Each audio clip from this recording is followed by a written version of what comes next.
Esse é o Antônio.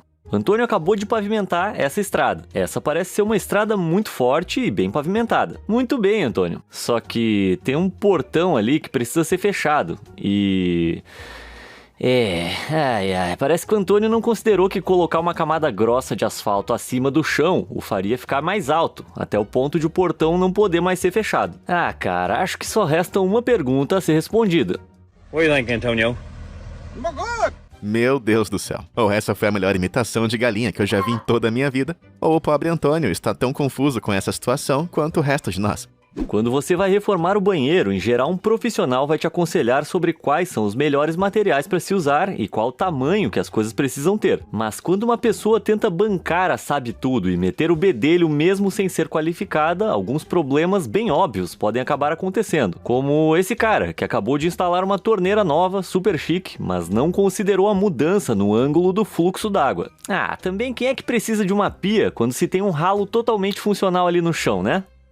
Cara, eu não sou nenhum tipo de faz-tudo super habilidoso e não tenho vergonha alguma de admitir isso. Eu não tenho ideia de como consertar uma torneira pingando e nem sei montar um móvel. Bom, com isso em mente, até mesmo eu sei qual o lado correto de usar um assento de privada, ao contrário da pessoa que instalou isso aqui. Cara, eu espero que essa pessoa tenha sido esperto bastante para retirar o assento e recolocar de maneira correta. Senão, ela está fadada a ter que colocar o bumbum naquela porcelana super gelada toda vez que for se aliviar. Mas pelo menos, mesmo fazendo caca, ela se preocupou em tentar. Já a pessoa responsável por essa atrocidade aqui só foi capaz de fazer um serviço meio merda mesmo.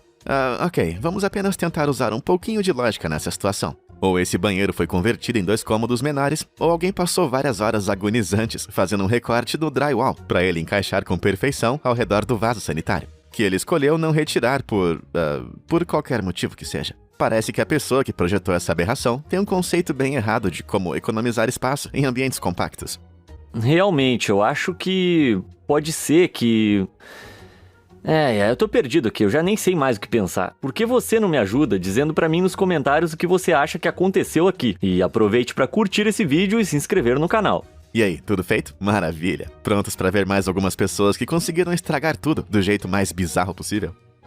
Mano, não ficaria surpreso se a mesma pessoa que instalou aquele assento de privada também tenha sido a responsável por colocar essa tampinha de plástico nessa caixa de suco. Fala sério, o lugar certo da abertura é do outro lado. A área certa tá até marcada de branco ali, então qualquer idiota é capaz de encontrar o lugar correto. Mas sendo justo, é provável que esse seja apenas um erro na máquina da fábrica, que virou a embalagem pro lado errado em alguma etapa da linha de produção. Mas mesmo assim, o pessoal do controle de qualidade da fábrica estava se fazendo de cego? Ou eles não estão mesmo preocupados em manter o produto sempre fresco? Às vezes, não dá pra confiar um simples serviço a um idiota qualquer, é preciso fazê-lo você mesmo. Só que você pode acabar virando o idiota em questão se não prestar muita atenção no que está fazendo. Como o cara da nossa próxima história acabou descobrindo. Ele decidiu instalar uma portinhola para os gatos em uma das portas de sua casa. Só que ele se esqueceu de conferir se a porta estava do lado certo antes de cortar a passagem. Então, quando ele foi recolocar a porta, isso aqui aconteceu. Eu acho que ele vai ter que pagar alguém capacitado para consertar esse erro aí. É isso, ou os gatinhos vão ter que aprender a pular mais de 2 metros de altura. Eu acabei de lembrar de um caso que aconteceu comigo, da última vez que eu viajei pra fora e fui comprar uma lembrancinha pra mamãe. Sabe aquelas camisetas tipo, estive na Bahia e me lembrei de você? Então, dá só uma olhada nisso aqui. Da onde é que veio essa camiseta aqui? Para começo de conversa, o desenho mostra a silhueta da África, que é um continente inteiro e não um país. Aí, para piorar, o texto diz Ásia, que é um continente totalmente diferente. Eu tenho várias perguntas aqui que precisam ser respondidas urgentemente. Quem foi que desenhou esse negócio? Quem foi o responsável por esse desenho? E, mais importante, quem teve a capacidade de desenhar isso? Não é à toa que a camiseta acabou indo parar na seção de liquidação. Não importa o quão velho alguém seja ou de que lugar do mundo a pessoa venha, todo mundo conhece o Pikachu, o pequeno e icônico Pokémon amarelo que solta raios. Ou pelo menos eu achava que todo mundo conhecia, porque quem quer que tenha montado essa estatueta do Pikachu, com certeza nunca viu essa criatura em toda a sua vida. De algum jeito a pessoa conseguiu trocar o lugar das orelhas com um rabinho, deixando o bichinho mais com cara de um Teletubby que foi expulso do grupo e acabou tendo que fazer um bico como Pokémon. Eu fiquei até com pena desse carinha agora.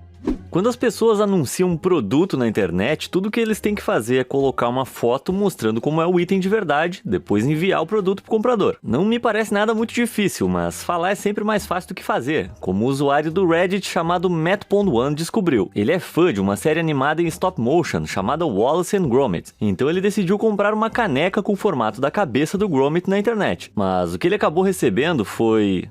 bem...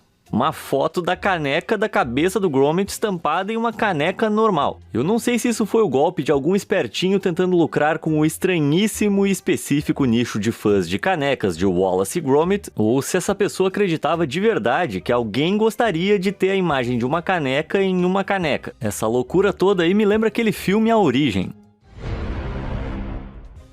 Os pintores de sinalização têm um trabalho bem objetivo, apesar de estranhamente satisfatório. Em geral, o serviço envolve colocar algumas marcações com fita ou stencil e pintar as linhas no chão. Ou, mais fácil ainda, apertar um botão, enquanto uma máquina se move em uma lenta linha reta, para criar um traço perfeito e contínuo de tinta. Bom, eu nunca fiz esse tipo de trabalho em toda a minha vida, mas me parece ser bem intuitivo assumir que se existe algo no meio do caminho, você tem que tirar essa coisa antes de aplicar a tinta. Caso contrário, você pode acabar com a pintura assim. Eu acho que o maior insulto ao dono dessa bicicleta é o fato de que eles até trocaram a cor da tinta antes de continuar pintando por cima do pneu da bike. Será que custava tanto assim ter movido a bicicleta só um pouquinho pro lado? Eu tenho certeza que ela não estava presa com super cola no lugar. E falando nisso, não teria sido mais fácil tirar essa coisa da frente antes de pulverizar a tinta? É sério isso? Recolher esse cocô do cachorro é tão difícil assim? Ou pelo menos eu acho que é cocô de cachorro. Consertar um buraco em uma parede de tijolos pode ser bem complicado. Os tijolos que vão preencher o espaço precisam ser cortados do tamanho certo, e tudo precisa ser colocado no lugar correto, como um imenso quebra-cabeça muito pesado. Mas com certeza esse processo é muito complicado para a pessoa que teve que preencher esse buraco aqui. Parece que ela deu uma olhada, percebeu que o tijolo não ia caber de comprido no espaço, e então resolveu brincar de outro jogo de encaixar peças, o famoso Tetris. Ela apenas enfiou cada tijolo de maneira aleatória e achou que tinha feito um bom serviço. Eu só espero que ela não tenha cobrado muito caro por esse serviço em específico. Cara, será que a gente não tá sendo muito crítico aqui? Talvez esses trabalhos realmente sejam difíceis de se fazer. Ou talvez, e somente talvez, as pessoas sejam só estúpidas mesmo. Porque eu não sei vocês, mas eu nunca me esqueço que a alça tem que ficar do lado de fora da caneca. Eu gostaria muito de atribuir isso a algum defeito na máquina, mas canecas de cerâmica produzidas em massa, como essa aqui, na verdade são feitas à mão, utilizando uma série de moldes e processos de queima. Isso porque o material e o design são muito delicados e complexos para serem executados apenas por máquinas. Não existe um botão que você aperte que coloque a alça ou vire o corpo da caneca para o lado errado. Todo esse processo é feito por mãos humanas. Então alguém deve ter colocado essa alça dentro da caneca de propósito. E eu me sinto ofendido por isso. Agora vamos voltar à minha juventude, que foi há tanto tempo atrás que eu juro que ainda lembro dos dinossauros caminhando sobre a Terra. Nessa época eu costumava trabalhar meio período no McDonald's fazendo hambúrgueres. Era um serviço bem fácil, na verdade. É só cortar o pão, colocar os condimentos, picles, uma fatia de queijo, a carne e fechar o pão. É fácil assim. Mas parece que alguém nessa loja do McDonald's estava tentando reinventar esse processo quando decidiu colocar o queijo do lado de fora desse sanduíche. Será que tirar a parte de cima do pão é de alguma maneira algo muito difícil de se fazer? Bom, acho que a gente nem deveria ficar tão surpreso assim. Afinal, outra pessoa que estava prestando serviços para a franquia tinha a simples missão de hastear a bandeira com o logo do McDonald's. Você sabe do que eu tô falando, aquela com a grande letra M, porque no fim das contas o lugar se chama McDonald's e não uma letra W de McDonald's. A princípio eu até pensei que se tratava da campanha publicitária preguiçosa que rolou nos Estados Unidos em homenagem ao Dia das Mulheres, quando eles viraram de propósito diversas bandeiras e placas nas lojas da franquia em 2018, para supostamente demonstrar apoio. Aliás, essa foi uma campanha bem contraditória, já que eles estavam sendo muito criticados por causa do histórico de ocultar todas as acusações de assédio feitas pelas funcionárias mulheres. Mas voltando ao assunto, essa imagem foi publicada mais de um ano antes de a campanha publicitária ser lançada. Será que na verdade esse erro foi o que acabou inspirando o pessoal do marketing? Parece que o ciclo de idiotices aqui não acaba nunca. Agora, colocar uma bandeira de cabeça para baixo é um erro bem inocente de se cometer, mas esquecer de colocar um arco inteiro no famoso logo dourado é levar a burrice a um novo patamar.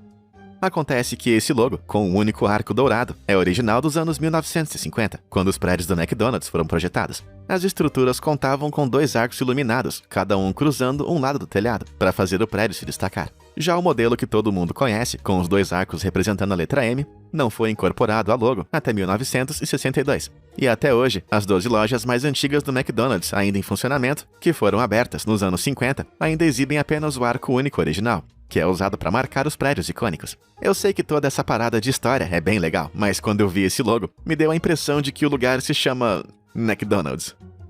Eu não sei o que eles colocam naqueles picolés com formatos de personagem de desenho animado, mas parece que eles são mais gostosos que os outros. Infelizmente, nem sempre você recebe o que estava esperando. E foi isso que aconteceu com o rapaz que comprou esse picolé em formato de tartarugas ninja. Olha aí, o pobre do Rafael tá tão envergonhado que nem consegue encarar o rapaz. Será que o pessoal do controle de qualidade resolveu cruzar os braços? Bom, pelo menos ele tem um número certo de olhos, ao contrário desse Bob Esponja aqui. Nossa, realmente muito atrativo e suculento.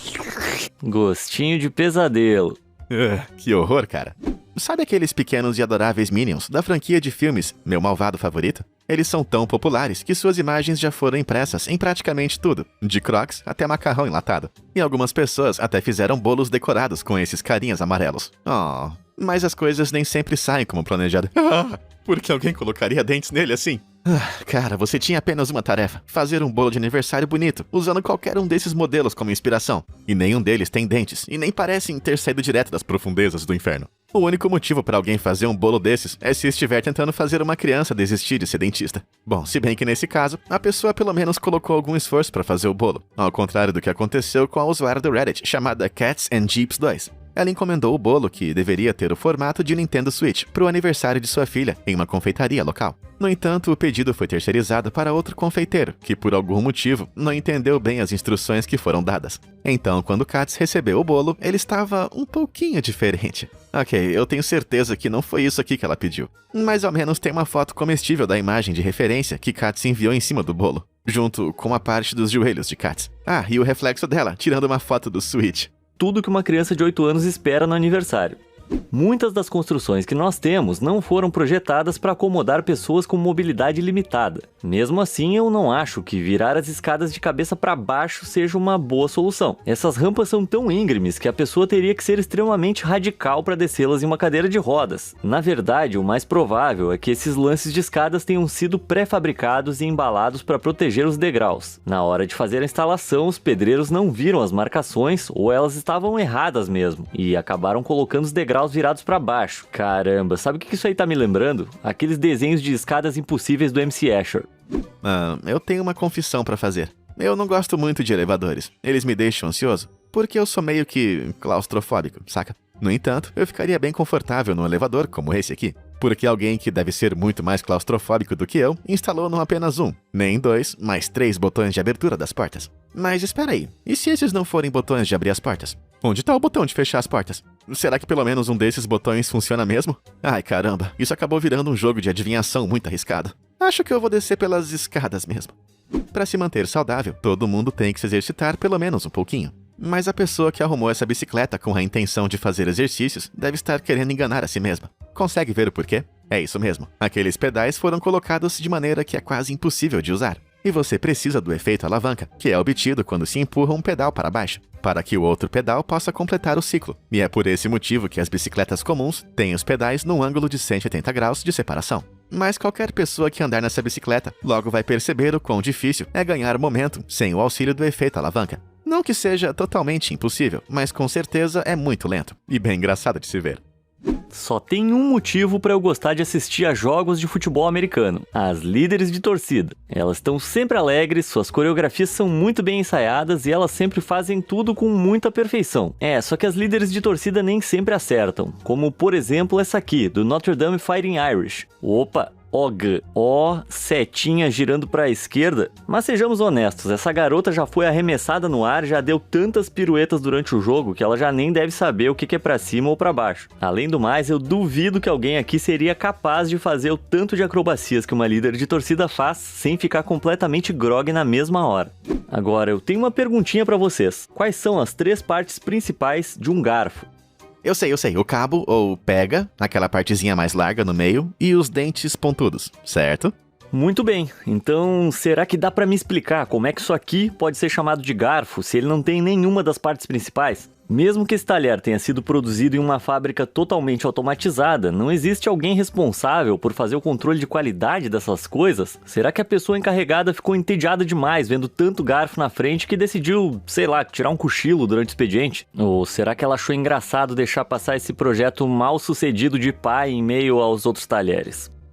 Por algum motivo, os trabalhos que são executados só um pouquinho errado são os que me deixam mais furioso. Tá achando que eu sou maluco? Então, dá só uma espiadinha nesse piso alinhado com perfeição, mas que tem um único ladrilho colocado errado, arruinando o padrão seguido pelos outros. Pois é, agora todo mundo ficou um pouquinho furioso aqui. E isso me deixa bem frustrado. Mas isso não é nada se comparado ao jeito que o piso tátil foi instalado nessa plataforma de estação de trens na Inglaterra. Isso aqui me faz querer gritar. Eu até pesquisei se existe alguma regra de acessibilidade que explique o que aconteceu aqui, mas eu li cada uma das leis e não há nada indicando que isso seja para ajudar as pessoas com deficiência visual. Mas com certeza acaba afetando as pessoas que conseguem enxergar. Será que custava tanto assim deixar esse piso alinhado direitinho?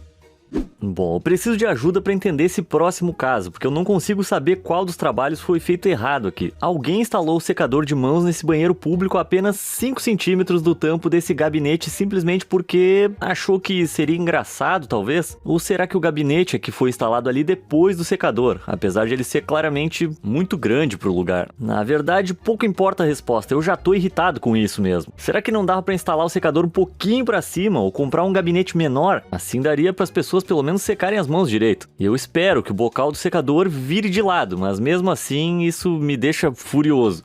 No geral, os cones laranja de sinalização podem ser usados para demarcar áreas que precisam passar por manutenção, mas quando o trabalho começa, os cones precisam ser retirados do caminho e basta uma pessoa para movê-los. É uma tarefa bem simples. Com certeza nada pode dar errado.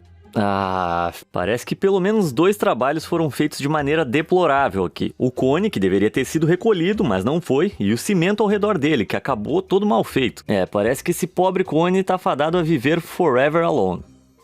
Deixa eu te fazer uma pergunta. Qual é a definição da palavra particular? Talvez algo como privativo ou exclusivo, não é mesmo? Bom, nesse caso, eu estou tendo dificuldades em entender como é que essa cerca pode pertencer a uma piscina particular, apesar de ter um portão reforçado instalado, acompanhado de um sistema de tranca eletrônica, uma pequena e baixa muretinha, é tudo o que separa as pessoas do outro lado da grade, que obviamente se mostrou inútil. Com certeza, a pessoa responsável pelo projeto percebeu que havia uma grande passagem por ali, eliminando de vez o propósito de todo aquele sistema de segurança, não é mesmo? Ou será que a pessoa responsável por instalar a grade resolveu trollar todo mundo? Eu não sei o que aconteceu ali. Eu só sei que tá na hora de uma festinha na piscina. Cara, você fala outras línguas? É que eu preciso de uma ajudinha aqui pra traduzir uma parada. Eu queria entender o que tá acontecendo com esse produto aqui. Em inglês, ele se chama Glow in the Dark Stars, ou estrelas que brilham no escuro. Essas pecinhas decorativas que contêm um composto fotoluminescente que emite um brilho esverdeado à noite, depois de serem expostas à claridade durante o dia, fazendo o teto parecer um céu noturno quando as luzes são apagadas e tudo fica escuro. Além disso, não restam dúvidas de que elas têm o formato característico de uma estrela. Certo? Bom, não de acordo com a pessoa que traduziu o nome do produto na embalagem. A primeira tradução está ao lado de uma bandeira da Alemanha, mas sous-marin significa submarino, em francês. Logo abaixo, nós temos a suposta tradução para o alemão, porém ao lado de uma bandeira da Holanda. Mas Tauchboot significa submersível. Ok, talvez a gente tenha mais sorte na terceira vez. Vamos ver. Aquela é uma bandeira da Itália, ou talvez da Irlanda. Sei lá, tá meio desbotado. Mas o que importa é que ela está ao lado de uma frase em holandês, que significa submarino de mergulho. Mas todos os submarinos são de mergulho. Se a gente tirar a capacidade de mergulhar de um submarino, ele não vai passar de um barco. Apenas um barco. E o pior é que nenhuma dessas traduções significa estrelas que brilham no escuro. Parece que tá na hora aí de um certo tradutor passar lá no RH. Me chame de antiquado, mas eu ainda prefiro os livros de papel do que os e-books. Eles podem até ser um pouco mais caros, mas existe algo de especial e exclusivo nisso. Mas o que é isso aqui? Alguém adicionou uma nota nessa página, dizendo para clicar aqui para baixar a versão gratuita do audiobook. Eu sinto muito desapontar a pessoa que achou que essa seria uma boa ideia, mas não dá para clicar em um livro. Ok, falando sério, é provável que essa seja uma edição pirateada de algum e-book, que foi impressa de maneira ilegal para fazer um dinheiro rápido. Mas quem quer que tenha feito isso, devia ter tirado um tempinho para ler um livro sobre como criar bons livros, ou qualquer coisa do tipo. Agora, se você for velho bastante, para se lembrar de que existiu uma época em que os fones de ouvido sem fio, os AirPods e os headsets Bluetooth não existiam, esse foi um período tenebroso, quando os fones tinham fios frágeis, e sempre que você colocava no bolso, mesmo que apenas por um segundo, eles acabavam virando um grande bololô, dava até vontade de chorar. Mas eu acabei de descobrir uma coisa, muito pior do que um fone de ouvido com um fio embolado. Comprar um fone que foi montado por alguém que com certeza não prestou muita atenção. De alguma forma, as partes desse fone acabaram sendo colocadas no lugar errado. E antes que algum espertinho venha dizer que esse é um daqueles fones especiais de VR, que são feitos para colocar ao redor do equipamento, saiba que esse aqui foi fabricado para ser usado junto com o celular clássico dos anos 2000, o Sony Ericsson Walkman. Você lembra do Walkman, né? Ele foi muito usado antes do lançamento do Spotify. É isso mesmo que você ouviu. Houve um tempo que não existia o Spotify. Oh, que horror! Há um ditado que diz que se você falha ao planejar, o seu plano é falhar. No entanto, se você estiver planejando estudar planejamento arquitetônico na Universidade de Ball State, em Indiana, pode ser que seu plano não saia conforme o planejado. Porque olha só como eles planejaram colocar o letreiro no prédio do curso de Arquitetura e Planejamento. Fala sério, isso é tão forçado que parece mais uma obra do Photoshop, mas essa foto é real. Acontece que lá no ano de 1982, o prédio da universidade foi reformado, expandindo o tamanho de uma das entradas, para que ela fosse usada como uma doca de carga. Quando os construtores perguntaram ao diretor se ele queria que as letras fossem reposicionadas, ele supostamente respondeu que não precisa, essa é só uma área de carga. Só coloca a letra que tá sobrando ali na outra parede que vai ficar engraçado. Infelizmente, pouco tempo depois, o letreiro foi removido em uma nova reforma. Cara, esse diretor era um fanfarrão, isso sim. Existem algumas regras fundamentais que a gente deve seguir quando está fazendo uma instalação elétrica. Número 1. Certifique-se de que não tem água por perto. Não precisa ser muito esperto para saber que água e eletricidade formam uma combinação perigosa. Número 2. Verifique se o disjuntor principal está desligado antes de começar a fazer buracos na parede ou trocar os cabos. Afinal, o seu corpício mais eletricidade igual a choque. E número 3. Não faça nada estúpido, porque estupidez mais eletricidade é igual a isso aqui. Alguém de fato instalou uma régua de tomadas atravessando de um lado ao outro da porta. Afinal, o que essa pessoa quer? Que os outros entrem na sala dançando limbo? Bom, eu não entendo nada de instalação elétrica, então se alguém tiver uma boa explicação que justifique tecnicamente o que essa pessoa fez, por favor, conta pra gente aí nos comentários. Certa vez, eu li num livro de história sobre um cara que sempre tinha mais de um trabalho para fazer por vez. E mesmo assim, como que por milagre, ele sempre completava suas tarefas com perfeição. Como era mesmo o nome dele? Jesus. Ok. Então aquele não era um livro de história, era a Bíblia. Enfim. Quando ele não estava ocupado multiplicando pães e peixes para uma grande multidão de mais de 5.000 pessoas, ele estava transformando água em vinho. E pode ser que eu tenha encontrado evidências de que ele está de volta à ativa. Tá duvidando? Pois bem, dá uma olhada nessa prateleira de um supermercado na Inglaterra. A placa claramente diz água, mas tudo que tem ali são garrafas e mais garrafas de vinho. Vai dizer que isso não é um milagre. Ok. Eu sei que esse aqui é só mais um caso de gente que tinha apenas um trabalho e não conseguiu fazer isso direito. Mas eu espero que esse seja um caso isolado, porque eu não quero nem pensar na bagunça que esse funcionário podia fazer, misturando a seção de peixes com a padaria. Cá entre nós, como homens, a gente não precisa necessariamente de uma cabine separada na hora de fazer o número 1 no mictório. Claro que um pouco de privacidade é fundamental, mas desde que exista um espaço razoável pra gente fazer xixi sem ninguém encarando, dá pra gente se aliviar sem se sentir muito exposto. Agora, quando se trata do número 2, aí com certeza a gente precisa de uma casinha separada. Imagine só entrar em um banheiro público e dar de cara com um camarada com as calças arriadas, grunhindo e gemendo em meio a uma daquelas evacuações explosivas.